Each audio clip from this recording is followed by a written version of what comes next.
Jubilee ఎన్నికల్లో కాంగ్రెస్ పార్టీకి గత ఎన్నికల్లో హైదరాబాద్ లో మాకు సీట్ రాకుండా కంటోన్మెంట్ బై ఎలక్షన్ ఏ విధంగా గెలిచినో అంతకంటే ఎక్కువ మెజార్టీతో గెలవబోతున్నాం. ఈ రోజు మాకున్న ఫీడ్బ్యాక్ గానీ, ప్రజలకు మేము చేస్తున్న కార్యక్రమాలు గానీ, ఆర్థికంగా ఇబ్బందులున్న రాష్ట్రాన్ని అప్పులపాలు చేస్తే అయినా ఈ రోజు రాష్ట్రాన్ని ఒక విధంగా పేదలకు 2 పూటలు అన్నం పెట్టుకుంటూ సన్న బియ్యం లాంటి కార్యక్రమాలు, ఆఖరికి ఉచితంగా ఫ్రీ బస్ ఇచ్చి నిన్నటికి ఈ రోజుకి లెక్కిస్తే 226 కోట్ల మంది ఉచితంగా మహిళలు తిరిగింది.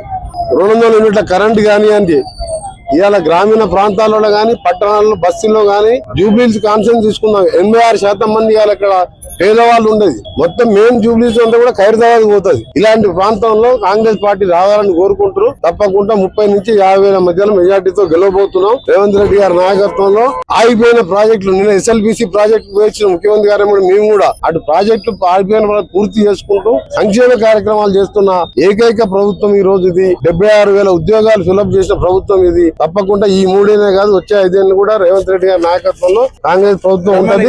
ప్రజలందరూ కోరుతున్నాం, మేధావులకు కోరుతున్నాం, కాంగ్రెస్ పార్టీకి ఓటేసి గెలిపించాలి.